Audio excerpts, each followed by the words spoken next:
서울의 한 장례식장, 차가운 공기가 흐르는 음산한 공간 속에서 윤소라는 검은 상복을 입고 서 있었습니다. 초점 없는 눈빛으로 조문객들의 인사를 받는 소라의 얼굴에는 눈물 자국이 말라붙어 있죠. 갑작스러운 교통사고로 세상을 떠난 남편 김준혁의 영정사진이 하얀 국화 사이로 놓여 있습니다. 소라는 기계적으로 고개를 숙이며 조문객들의 위로를 받았어요. 모든 것이 꿈만 같았습니다. 윤소라 씨, 정말 슬픈 일이네요. 준혁 씨가 그렇게 갑자기 떠나다니. 소라는 희미하게 미소 지으며 고개를 끄덕였어요. 말을 잇지 못하고 다시 고개를 숙입니다. 그때 장례식장 뒤편에서 들어서는 무리가 눈에 들어왔어요. 검은 정장을 입은 서너 명의 남성들, 그중 한 사람의 뒷모습에 소라의 시선이 고정됐습니다. 그 자세, 그 움직임, 무언가 낯익었죠. 남자가 돌아서는 순간 소라의 심장이 멎는 듯 했어요. 15년 전 해외여행 중 태풍으로 실종된 것으로 알려진 전 남편 최태성과 너무나도 닮아 있었습니다. 특히 그 사람의 왼쪽 귀 뒤로 보이는 삼각형 모양의 세 개의 점은 태성만이 가진 독특한 특징이었어요. 소라는 다리에 힘이 빠지는 것을 느꼈습니다. 그 남자가 다가와 조의를 표했어요. 삼가 고인의 명복을 빕니다. 저는 박준호라고 합니다. KS 건설 대표이고 고인과는 사업적 관계였죠. 소라는 말문이 막혔어요. 그의 목소리마저 태성과 비슷했습니다. 하지만 박준호라는 이름은 처음 들어보는 이름이었죠. 그는 특별한 감정 없이 예의를 갖춰 인사하고 다른 조문객들과 함께 자리를 떠났어요. 소라는 그의 뒷모습을 바라보며 착각이었을까 의문을 품었습니다. 하지만 왼쪽 귀 뒤의 세 개의 점은 분명 태성만의 독특한 특징이었어요. 남편의 장례를 마친 후 소라는 그 남자에 대한 생각을 떨쳐낼 수 없었습니다. 그가 정말 태성일까? 아니면 단순한 닮은 꼴일까? 의문이 꼬리를 물었어요. 그리고 결심했죠. 직접 확인해 보기로 했습니다. 이틀 후 소라는 KS 건설 본사 건물 앞에 서 있었어요. 날카로운 유리와 철골로 지어진 고층 빌딩이 햇빛을 반사하며 빛났습니다. 소라는 깊게 숨을 들이마시고 로비로 들어섰어요. 안내 데스크에서 박준호 대표를 만나고 싶다고 말했죠. 예약이 되어 있으신가요? 젊은 여직원이 컴퓨터 화면을 확인하며 물었습니다. 아니요, 예약은 없어요. 하지만 꼭 만나 뵙고 싶습니다. 소라의 목소리에는 간절함이 묻어났어요. 죄송합니다만 대표님은 예약 없이는 만나기 어렵습니다. 오늘 일정이 꽉 차 있거든요. 소라가 무슨 말을 더 하려는 찰나 엘리베이터에서 사람들이 내리는 소리가 들렸어요. 그 중에는 장례식장에서 봤던 그 남자, 박준호가 있었습니다. 소라는 망설임 없이 그에게 다가갔죠. 박준호 씨, 잠시 시간 좀 내주실 수 있을까요? 준호는 잠시 당황한 기색을 보이다가 소라를 알아보았어요. 아, 윤소라 씨. 장례식에서 뵈었죠. 무슨 일로 오셨습니까? 개인적인 얘기가 있어서요. 잠시만 시간을 내주시면 정말 감사하겠습니다. 준호는 망설이다 비서에게 다음 미팅을 15분 미루라고 지시했어요. 소라를 자신의 사무실로 안내했습니다. 넓고 정돈된 사무실의 창문으로는 서울 도심이 한눈에 보였죠. 소라는 가방에서 오래된 가족사진 한 장을 꺼냈어요. 이 사진 속 사람이 누구인지 아시나요? 소라가 물었습니다. 준호는 사진을 힐끗 보더니 고개를 저었어요. 모르겠는데요. 누구십니까? 15년 전 태풍으로 실종된 제 전남편 최태성이에요. 소라의 목소리가 살짝 떨렸죠. 당신과 너무 닮았어요. 특히 왼쪽 귀 뒤의 점들. 그것은 태성만의 특징이었습니다. 준호의 얼굴이 굳어졌어요. 무의식적으로 왼쪽 귀를 만졌습니다. 윤소라 씨, 이게 무슨 얘기죠? 저는 박준호입니다. 최태성이란 사람을 모릅니다. 소라는 가방에서 태성의 다른 개인 물품들도 꺼냈어요. 결혼 반지, 태성이 좋아했던 책, 그가 쓰던 만년필. 이것들을 보면 기억나지 않나요? 우리가 함께했던 시간들. 준호는 점점 불쾌한 기색을 감추지 못했습니다. 소라 씨, 이해합니다. 남편을 잃은 충격이 크셨겠죠. 하지만 저를 다른 사람과 혼동하고 계세요. 이건 명백한 오해입니다. 그럼 설명해 주세요. 왜 당신은 태성과 똑같은 점들을 귀 뒤에 갖고 있나요? 그건 우연이라고 하기엔 너무 특별한 특징이잖아요. 준호는 자리에서 일어났어요. 윤소라 씨, 이게 무슨 꿍꿍이신지 모르겠지만 저는 당신이 말하는 최태성이 아닙니다. 당신이 상심이 크신 건 이해하지만 이런 식으로 저의 개인 생활과 사업에 개입하려는 시도는 중단해 주시기 바랍니다. 소라는 준호의 강한 부정에 당황했지만 물러서지 않았어요. 가방에서 마지막 카드를 꺼냈습니다.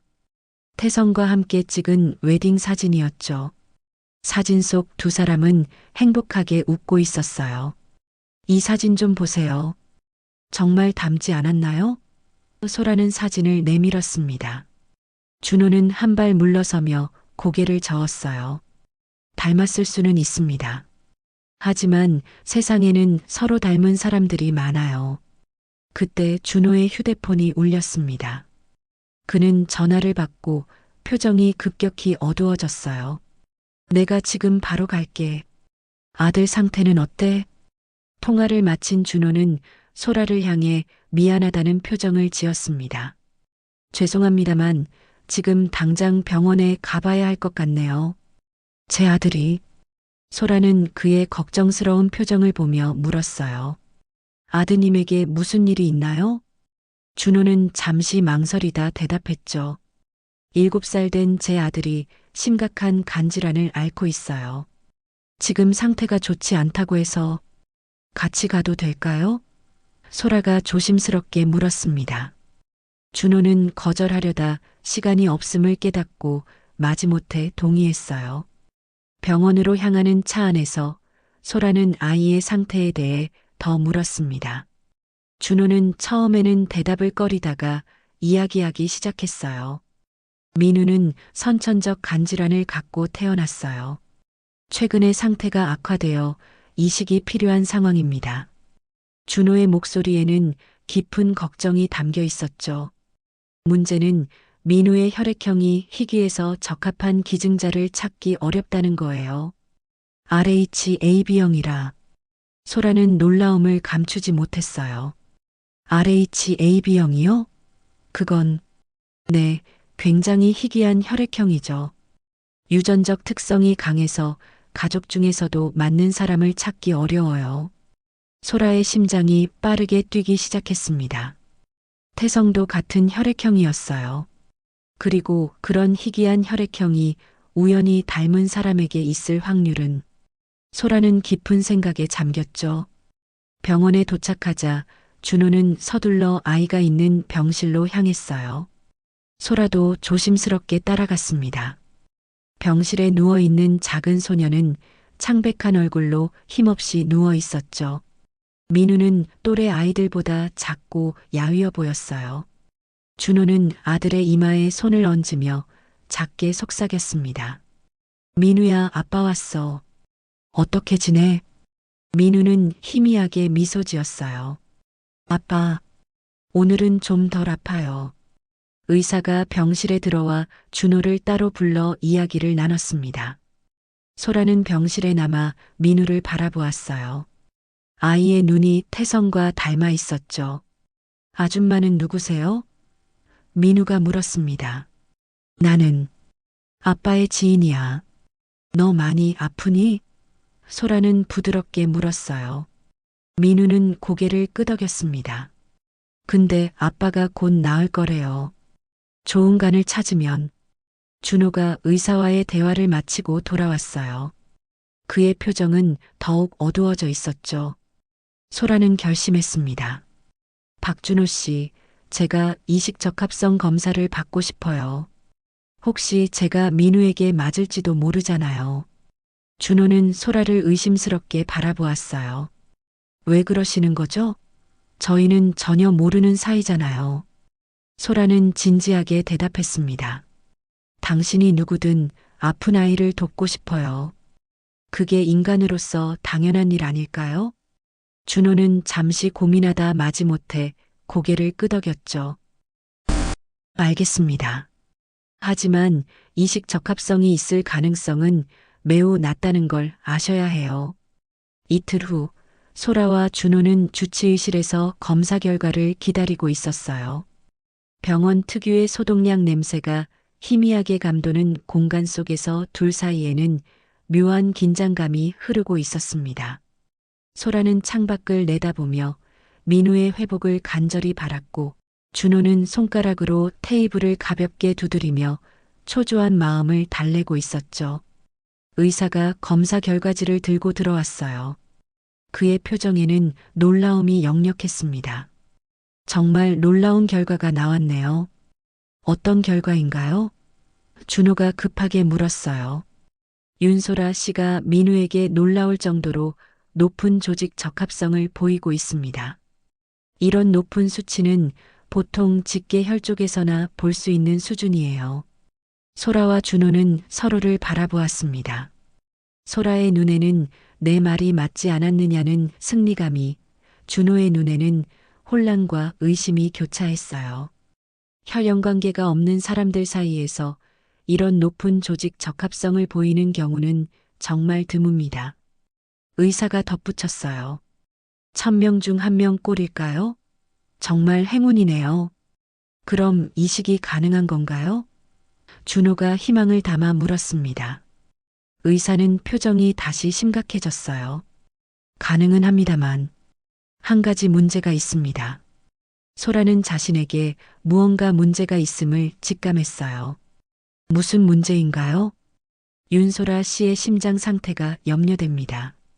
검사 결과 불규칙한 심장 박동과 함께 약간의 심장 비대 현상이 발견되었어요. 간 이식 수술은 기증자에게도 상당한 부담이 가는 대수술입니다. 소라 씨의 경우 수술 중 심각한 합병증이 발생할 위험이 있어요. 의사의 말투에서 우려가 느껴졌죠. 위험하다니요? 얼마나 위험한가요? 준호가 물었습니다. 최악의 경우 심장마비로 이어질 수도 있습니다. 물론 만반의 준비를 하겠지만 위험 요소가 있다는 점은 분명히 말씀드려야겠어요. 소라는 숨을 깊게 들이마셨어요. 그래도 저는 이식을 진행하고 싶습니다. 소라 씨, 준호가 놀라 소리쳤죠. 당신 목숨을 걸 수는 없어요. 다른 방법을 찾아봐야 합니다. 소라는 준호를 똑바로 바라보았어요. 당신이 누구든 민우는 도움이 필요해요. 제가 도울 수 있다면 그렇게 하고 싶습니다. 의사는 두 사람을 번갈아 바라보며 말했어요. 두 분이 충분히 생각하신 후에 결정하시는 게 좋겠습니다. 서두를 필요는 없어요. 민우의 상태는 당장 위급하진 않으니까요. 병원을 나온 소라와 준호는 근처 카페에 앉았습니다. 각자 생각에 잠겨 한동안 말이 없었어요. 당신이 정말 내 전남편 최태성이 아니라고 해도 저는 이 수술을 하겠어요. 소라가 침묵을 깼습니다. 민우는 아직 7살이에요. 살아야 할 날이 많은 아이죠. 준호는 커피잔을 손가락으로 가볍게 돌리며 물었어요. 왜 그렇게까지 하려고 하나요? 우리는 서로 모르는 사이잖아요. 정말 그렇게 생각하세요? 소라가 반문했습니다. 당신의 귀 뒤점들, 희귀한 혈액형, 그리고 이렇게 높은 조직 적합성까지 이 모든 게 우연일까요? 준호는 머리를 감싸쥐었어요. 나는 기억나지 않아요. 내 인생은 박준호로서 시작됐어요. 당신이 말하는 최태성이란 사람의 삶은 기억에 없습니다. 만약, 소라가 조심스럽게 물었죠. 만약 당신이 정말 태성이라면 민우는 우리의 아이일 수도 있어요. 준호의 눈이 커졌어요. 그 가능성을 생각해 본 적이 없었나 봅니다. 그건 그럴 리가 없어요. 민우는 내 아들이에요. 어쩌면 그럴 수도 있죠. 하지만 모든 정황이 당신이 최태성임을 가리키고 있어요. 준호는 말없이 창밖을 바라보았습니다. 혼란스러운 감정이 그의 얼굴에 스쳐 지나갔어요. 이틀 후 소라와 준호는 다시 병원에서 만났어요. 민우의 상태는 안정적이었지만 여전히 이식이 필요한 상황이었습니다. 준호는 소라에게 진지한 표정으로 말을 꺼냈죠. 윤소라 씨, 내가 생각해 봤어요.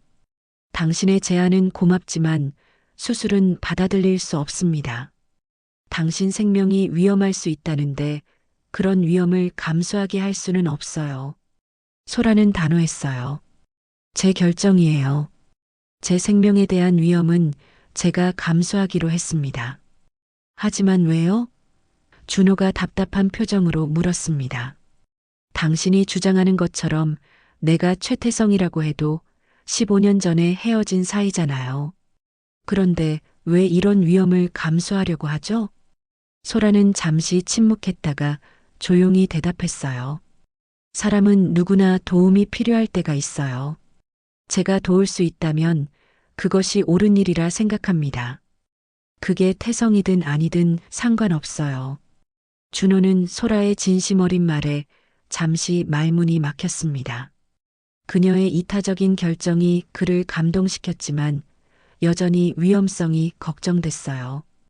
그래도 나는 준호가 말을 이어가려는 찰나 민우의 병실에서 간호사가 급하게 달려나왔습니다. 박준호 씨, 민우가 갑자기 상태가 악화됐어요. 지금 응급 처치 중입니다. 준호와 소라는 즉시 민우의 병실로 달려갔어요. 의료진들이 민우 주변에서 분주히 움직이고 있었죠. 민우의 얼굴은 창백했고 모니터에 표시된 생체 신호는 불안정했습니다. 1시간 후 주치의가 병실 밖으로 나왔어요. 다행히 상태는 안정됐습니다만 이식 수술을 더 이상 미룰 수 없게 됐어요. 간 기능이 급격히 저하되고 있습니다. 준호는 망연자실한 표정으로 벽에 기대섰어요. 소라가 그의 어깨에 손을 얹으며 말했습니다. 이제 결정해야 해요. 제가 도울 수 있게 해주세요. 준호는 고개를 들고 소라를 바라보았죠. 그의 눈에는 복잡한 감정이 교차했어요. 하지만 당신의 심장 상태가, 그건 제 문제예요. 지금은 민우가 우선입니다. 소라의 목소리에는 확신이 담겨 있었죠. 준호는 깊은 한숨을 내쉬었어요. 알겠습니다. 하지만 한 가지 조건이 있어요. 수술 중에 조금이라도 위험한 상황이 생기면 즉시 중단하겠습니다. 그때는 이해 없이 따라주셔야 해요. 소라는 고개를 끄덕였습니다. 약속할게요. 주치의는 두 사람의 대화를 듣고 있다가 말했어요. 그럼 내일 아침 7시에 수술을 준비하겠습니다. 오늘 밤은 두 분 다 충분히 휴식을 취하세요. 병원 카페테리아에서 저녁을 먹으며 준호는 조심스럽게 물었습니다. 정말 내가 최태성이라고 확신하나요? 소라는 잠시 커피잔을 바라보다 대답했어요. 확신해요. 당신의 모든 것이 그를 닮았어요. 걸음걸이, 말투, 습관까지. 그리고 무엇보다 귀 뒤의 점들과 혈액형. 하지만 나는 박준호라는 사람으로 살아왔어요. 내 기억 속에는 최태성이란 이름도 당신과의 추억도 없습니다. 준호의 목소리에 혼란이 묻어났죠. 혹시 기억상실증 같은 걸까요? 소라가 조심스럽게 제안했어요. 태풍 속에서 무슨 일이 있었던 거죠? 준호는 고개를 저었습니다. 모르겠어요. 기억나지 않아요. 내가 기억하는 첫일은 15년 전 병원에서 깨어난 거예요. 그때 내 옆에는 박씨 부부가 있었고 그들이 나를 거두어 키웠죠. 소라는 준호의 손을 잡으려다 멈췄어요. 내일 수술 후에 우리가 더 이야기할 수 있을까요? 준호는 잠시 망설이다 고개를 끄덕였습니다. 네. 하지만 먼저 민우가 건강해져야 해요. 그게 최우선입니다. 소라는 미소 지으며 동의했어요. 물론이죠. 민우가 제일 중요합니다. 둘은 각자의 생각에 잠긴 채 병원을 나섰습니다. 내일의 수술을 앞두고 두 사람의 마음은 복잡한 감정으로 가득했어요. 수술 당일 아침 소라는 일찍 병원에 도착했어요. 로비에 앉아 마음을 가다듬는데 준호가 다급한 걸음으로 병원에 들어서는 모습이 보였습니다. 그의 얼굴에는 밤새 잠을 설친 흔적이 역력했죠. 잘 주무셨어요? 소라가 물었어요. 준호는 고개를 저었습니다. 아니요, 잠을 이룰 수가 없었어요. 민우 걱정도 되고, 당신 걱정도 됐죠. 소라는 따뜻하게 미소 지었어요. 괜찮을 거예요. 모두 잘 될 거라고 믿어요. 준비실로 향하는 길에 준호는 갑자기 걸음을 멈추고 소라에게 물었습니다. 정말 이대로 진행해도 괜찮은 걸까요? 아직 늦지 않았어요. 마음이 바뀌어도 이해할 수 있어요. 소라는 단호하게 고개를 저었죠. 제 마음은 확고해요. 이 수술이 민우를 살릴 수 있다면 그것만으로도 충분합니다. 준호는 무언가 더 말하려다 그만두었어요. 대신 작은 목소리로 감사하다고 말했습니다. 수술 준비실에서 의료진이 소라의 상태를 마지막으로 점검하는 동안 준호는 밖에서 기다렸어요. 그때 그의 머릿속에 갑자기 한 가지 생각이 떠올랐죠. 소라의 주장이 사실인지 확인할 수 있는 방법이 있었습니다. 준호는 간호사에게 잠시 자리를 비우겠다고 말하고 소라의 준비실로 향했어요. 의료진이 잠시 자리를 비운 틈을 타 조심스럽게 들어갔습니다.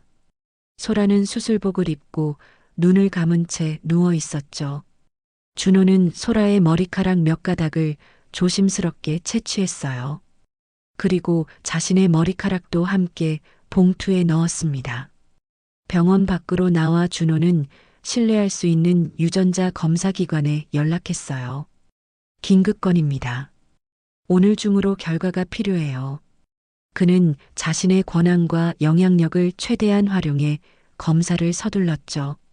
머리카락 샘플은 즉시 검사실로 보내졌고 준호는 다시 병원으로 돌아와 수술을 기다렸습니다. 수술은 예정대로 오전 7시에 시작됐어요. 준호는 수술실 앞 대기실에서 초조하게 기다렸죠. 시간이 더디게 흘렀습니다. 8시, 9시, 10시가 되자 주치의가 수술실에서 나왔어요. 수술은 순조롭게 진행 중입니다. 지금까지 소라 씨의 상태도 안정적이에요. 의사의 말에 준호는 안도의 한숨을 내쉬었죠. 정오가 되었을 때 준호의 휴대폰이 울렸어요. 유전자 검사 기관이었습니다. 박준호 씨, 긴급 검사 결과가 나왔습니다. 이메일로 보내드렸어요. 준호는 떨리는 손으로 휴대폰을 조작해 이메일을 열었습니다. 검사 결과를 읽는 그의 얼굴이 점점 창백해졌어요. 결과는 명확했죠. 첫째, 소라와 민우 사이에는 유전적 연관성이 존재했습니다.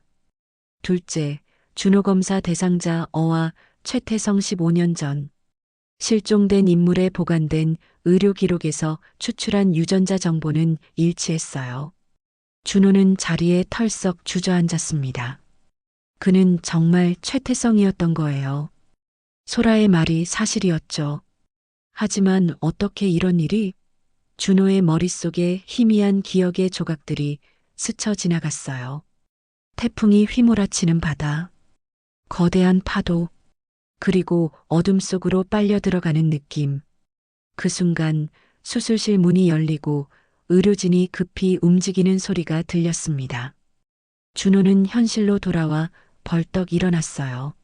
무슨 일입니까? 준호가 다급하게 물었죠. 주치의가 갑자기 나타나 설명했어요. 민우의 이식은 성공적으로 끝났습니다. 하지만 소라 씨의 상태가 갑자기 불안정해졌어요. 심장에 무리가 가고 있습니다. 준호의 얼굴이 굳어졌어요. 그녀를 살려주세요, 제발. 최선을 다하고 있습니다. 하지만 준비해 주셔야 할 것 같아요. 상황이 매우 위중합니다. 준호는 수술실 문을 바라보며 중얼거렸습니다. 소라야, 제발 버텨줘. 내가 태성이야. 이제 기억이 조금씩 돌아오고 있어. 우리가 다시 만난 건 우연이 아니었어. 수술실 방, 준호는 초조함에 병원 복도를 끊임없이 오가며 기다렸어요. 그의 머릿속에는 갑자기 찾아온 과거의 기억과 현재의 불안이 뒤섞여 있었습니다. 유전자 검사 결과지를 다시 한번 들여다보며 자신이 정말 최태성이라는 사실을 받아들이려 노력했죠. 어떻게 자신이 15년 동안 다른 사람으로 살았던 걸까? 그 시간 동안 소라는 어떻게 지냈을까? 의사가 수술실에서 나왔어요. 준호는 즉시 달려갔습니다. 어떻습니까? 소라는, 윤소라는 괜찮습니까? 준호의 목소리에는 떨림이 묻어났죠. 의사는 표정이 무거웠어요. 민우의 이식은 성공적으로 끝났습니다. 하지만 소라 씨는 현재 중환자실에서 집중 치료 중이에요. 수술 중 심장에 무리가 가면서 심각한 부정맥이 발생했습니다. 현재 상태는 안정적이지만 향후 24시간이 고비가 될 거예요. 준호는 손으로 얼굴을 감쌌습니다. 제가 볼 수 있을까요? 지금은 면회가 어렵습니다. 중환자실에서 집중 관찰이 필요한 상태예요. 내일 아침에 상태를 다시 평가할 예정입니다. 의사는 준호의 어깨를 가볍게 두드렸어요. 걱정하지 마세요. 소라 씨는 강한 분입니다. 최선을 다해 치료하고 있어요. 준호는 고개를 끄덕였습니다. 민우는요? 민우는 회복실에서 안정을 취하고 있어요. 이식된 간이 정상적으로 기능하기 시작했습니다. 아직 초기 단계지만 매우 긍정적인 신호예요. 고맙습니다, 선생님. 의사가 떠난 후 준호는 중환자실 창문을 통해 소라를 바라보았어요. 온갖 의료 장비에 둘러싸인 그녀는 너무나 작고 연약해 보였습니다. 준호는 창문에 이마를 기대며 눈을 감았죠. 소라야, 내가 정말 태성이야. 이제 조금씩 기억이 돌아오고 있어. 우리가 처음 만났던 날, 내가 좋아하던 음식, 우리의 결혼식. 준호는 혼잣말처럼 중얼거렸어요. 제발 버텨줘. 이제 막 서로를 다시 찾았는데 너를 다시 잃을 수는 없어. 밤이 깊어가도 준호는 중환자실 밖 의자에 앉아 소라를 지켰습니다. 간호사들이 몇 번 쉬다 가라고 권했지만 그는 완강히 거절했어요. 그렇게 밤을 새우며 준호의 기억은 점점 더 선명해졌죠. 지난 15년의 세월이 마치 영화처럼 그의 눈앞에 펼쳐졌어요. 태풍이 휘몰아치던 그날, 여행 중이던 배가 뒤집히고 바닷물에 휩쓸렸던 순간, 의식을 잃고 깨어났을 때는 이미 낯선 해안가였고 그를 발견한 박씨 부부가 병원으로 데려갔죠. 심한 두부 외상으로 기억을 잃은 그를 부부는 아들로 입양했고 그렇게 그는 박준호로서의 삶을 시작했던 겁니다. 새벽이 되자 준호는 회복실로 가 민우를 확인했어요. 아이는 평화롭게 자고 있었죠. 준호는 아들의 이마에 가볍게 키스했습니다. 민우야, 이제 다 괜찮을 거야. 내가 얼마나 소중한지 몰라. 그리고 내게 아주 특별한 사람을 소개해 줄게. 그녀는 너를 살리기 위해 자신의 목숨을 걸었어. 준호의 목소리가 흔들렸어요.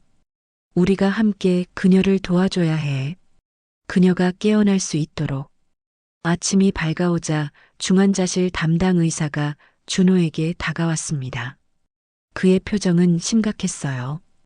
박준호 씨, 소라 씨의 상태가 밤사이 더 악화됐습니다. 심장 기능이 약해지고 있어요. 응급 처치를 준비하고 있습니다. 준호는 창백해진 얼굴로 의사를 바라보았어요. 살릴 수 있나요? 최선을 다하고 있습니다. 하지만 솔직히 말씀드리자면 상황이 매우 위중합니다. 준호는 무릎이 꺾이는 것을 느꼈어요. 의자에 앉으며 그는 중얼거렸습니다. 이럴 순 없어. 겨우 찾았는데. 갑자기 중환자실에서 경보음이 울리기 시작했어요. 의료진이 급하게 소라의 병상으로 몰려들었죠.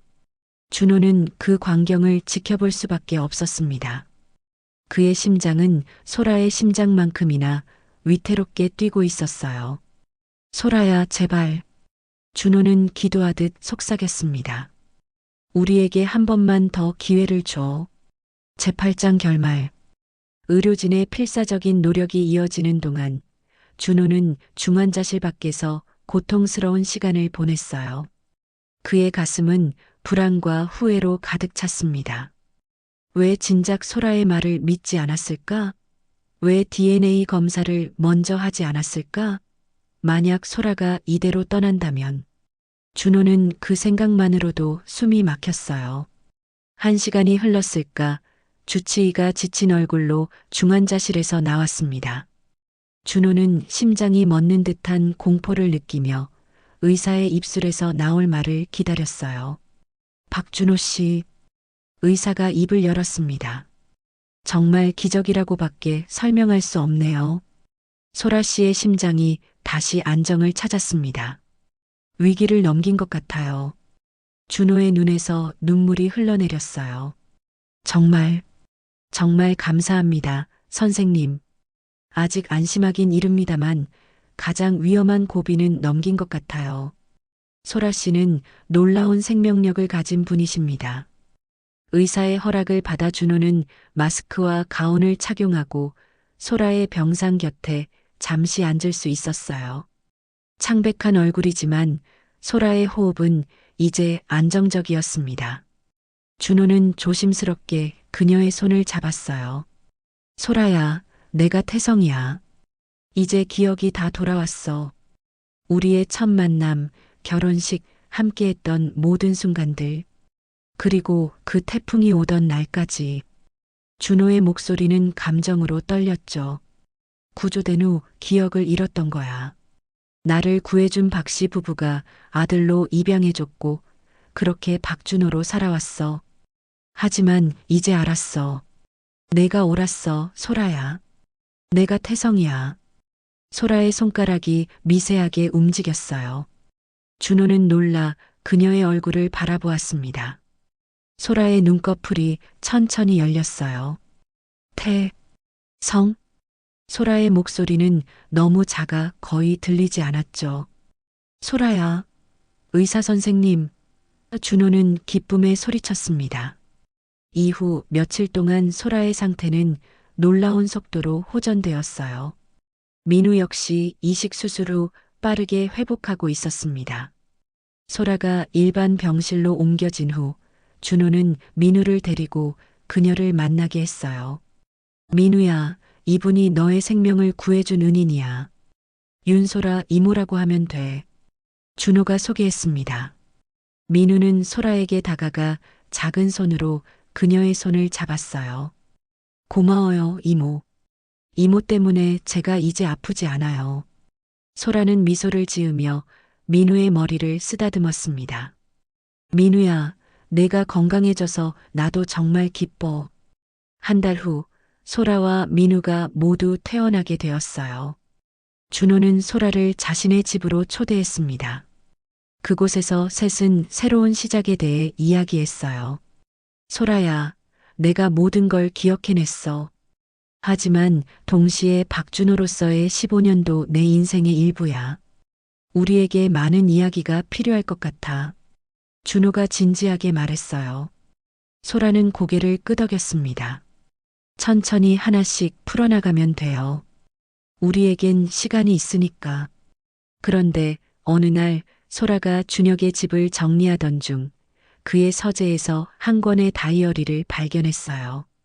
호기심에 열어보니 놀라운 사실이 적혀 있었죠. 준혁은 KS 건설과의 거래 중에 박준호가 소라의 전 남편 최태성임을 알아챘던 것이었습니다. 그가 알고 있었어. 그리고 나에게 알려주려고 했던 거야. 소라는 다이어리의 마지막 페이지를 읽었어요. 준혁은 DNA 검사까지 의뢰했고 결과를 기다리던 중 그 교통사고로 세상을 떠난 것이었죠. 준혁 씨가 정말 좋은 사람이었네요. 준호는 조용히 말했습니다. 소라는 눈물을 훔쳤어요. 네, 그랬어요. 그는 항상 남을 배려했죠. 시간이 흐르면서 소라와 준호 태성은 서로의 공백기를 채워나갔어요. 준호는 민우에게 자신의 과거와 소라와의 관계를 조심스럽게 설명했고, 민우는 놀라운 이해력으로 이 복잡한 상황을 받아들였습니다. 그럼 소라 이모는 예전에 아빠랑 결혼했던 사람이에요? 민우가 물었어요. 그래, 아주 오랜 시간이 흐른 뒤에 우리가 다시 만나게 된 거야. 그리고 이제 우리는 서로를 다시 찾았단다. 준호가 대답했죠. 민우는 생각에 잠기더니 환하게 웃었어요. 그럼 이제 소라 이모가 우리 집에 같이 살 수 있어요? 저는 이모가 좋아요. 소라와 준호는 서로를 바라보며 미소 지었습니다. 15년의 시간과 수많은 우연이 만들어낸 기적 같은 재회, 그리고 새로운 시작이었어요. 그로부터 1년 후, 소라와 준호는 조용한 결혼식을 올렸습니다. 이번에는 두 번째 결혼이자 새로운 약속이었죠. 민우는 가장 멋진 턱시도를 입고 반지를 들고 섰어요. 제가 이모. 아니, 이제 엄마라고 불러도 될까요? 민우가 소라에게 수줍게 물었습니다. 소라는 눈물을 참으며 민우를 꼭 안았어요. 물론이지, 민우야. 나는 항상 내 엄마가 될 거야. 준호는 그 모습을 바라보며 생각했습니다. 태풍이 모든 것을 앗아갔다고 생각했지만 결국 그것은 새로운 인연의 시작이었을 뿐이었죠. 소라와 민우 그리고 자신이 함께하는 이 가족은 운명이 주신 선물이었습니다. 함께 새로운 추억을 만들어 가자. 준호가 소라와 민우의 손을 잡으며 말했어요. 우리의 두 번째 인생이 더 행복하고 아름다울 거야. 소라는 웃으며 고개를 끄덕였습니다. 그렇게 세 사람은 손을 맞잡고 새로운 미래를 향해 함께 걸어갔습니다. 과거의 아픔과 상처를 뛰어넘어 기적 같은 재회로 시작된 그들의 두 번째 인생이 이제 막 시작되었어요.